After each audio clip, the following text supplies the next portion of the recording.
All right, friends, back for another continuance of the KRATOM discussions.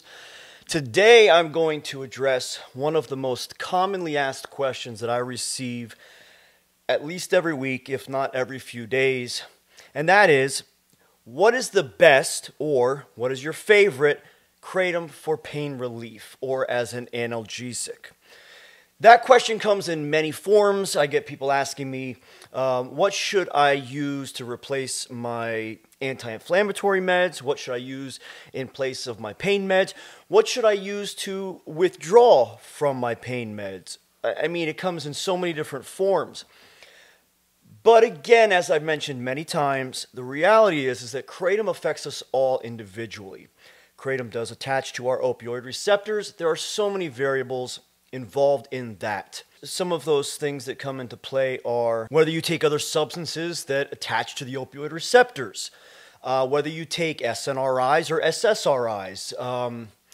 I mean, there's so many other variables, okay, that affect how KRATOM hits each one of us. But for instance, the general rule of thumb is that green strains are for euphoria, red strains are for pain relief, analgesic effects. White strains are for energy, kind of your caffeine replacement. Now, my all-time favorite strain out of everything I've ever tried has actually been Red Bali by Kingdom KRATOM specifically, because not all reds are created equally by different manufacturers. In fact, I have found that a lot of reds are filled with junk, okay? A lot of companies are filling their reds with chocolate, which is just dirt, which looks brown. It's disgusting. It literally tastes like dirt. But they call it chocolate. It's a horrible KRATOM flavor. It's not a real strain. It's not a real leaf. It's just a mix of what I think is crap. Okay? So I strongly urge you to stay away from the chocolate strains that they're claiming. But Red Bali acts as a very strong analgesic. That means that it has pain relief effects. It can also give you that good, relaxed, euphoric feeling, but not in the euphoric, like energized way like a green and white. That euphoric, just feel good chill, okay? Now remember, KRATOM is very different than other compounds. It's not like alcohol or weed, and it's not like heavy narcotics. KRATOM is very individual. Now, that is a good thing and it's a bad thing. Remember that KRATOM also affects your dopamine and serotonin receptors. Now, the main alkaloid in KRATOM is mitragynine. Everybody says all of this stuff differently. But as far as we know, the 7-OH mitragynine is more of how strong it feels, how much you feel its impact, how much you feel its effects, and so forth. But the alkaloid content is what indicates the strength of the KRATOM. That should usually be indicated on the back of your bag of KRATOM, whoever your supplier is, but it's not always. And sometimes I'm a little leery of that. Now, that being said, my favorite KRATOM supplier is Kingdom KRATOM. I've been using them for years. Their Red Bali is absolutely, hands down, my favorite Red Bali ever. And I've taken so many different brands of Red Bali.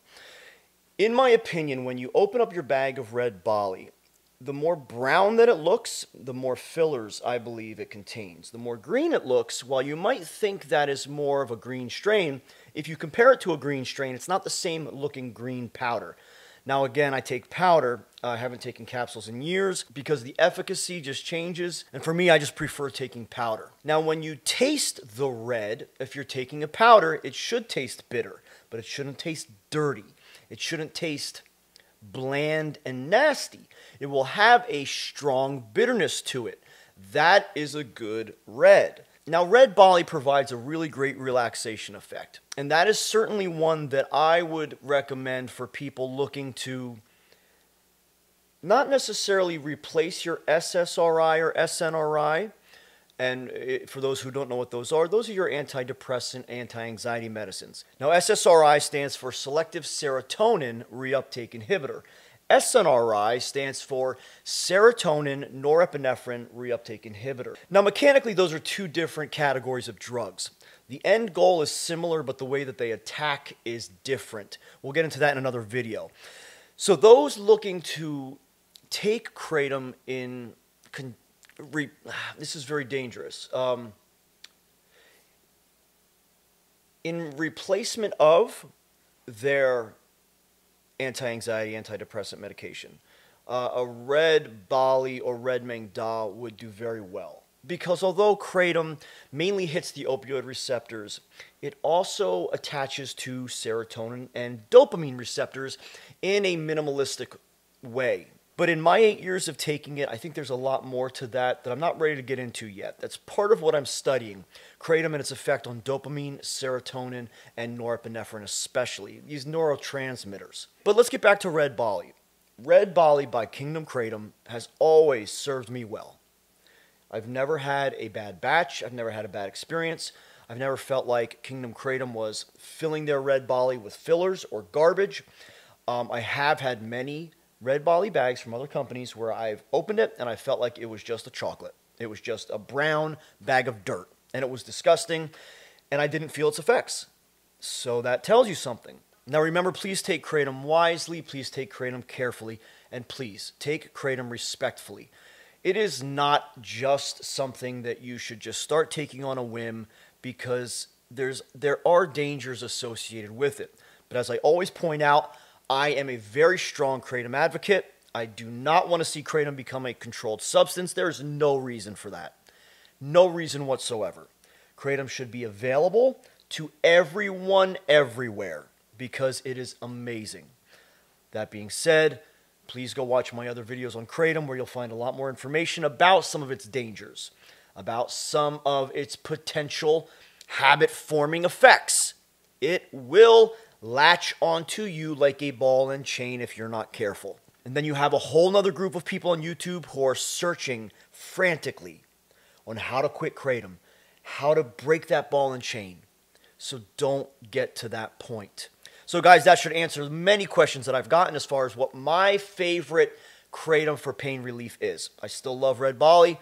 I still take it at least every couple of days. It is a great strain of Kratom, and it provides me a lot of relief, especially PM at night before bed. And for those of you who are new to the channel and don't know, I have recently had a spinal fusion. I have lost function and feeling in my right leg. I have limited function in my left leg since the spinal fusion. I have a TBI. I have a bad brain injury after getting hit in the skull by one of my dump trucks. I live in a lot of pain from the nerve damage throughout my body. And just last week, I was in a car accident that messed me up pretty badly even more. And I am really feeling a lot of pain from that. So I will tell you that the first Kratom that I went to was my Red Bali. And lastly, I just want to remind you, please be very careful with who you trust in general, but in who you trust regarding Kratom.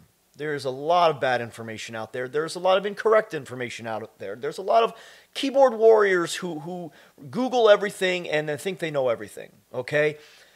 But getting to know Kratom is more than just taking it for a year, more than just taking it for 2 years. Getting to know Kratom takes passing that 5-year point and then now realizing what's happening to your hormones and your blood panel, your lipids, after 5 years of daily consumption, which you really shouldn't be doing anyway.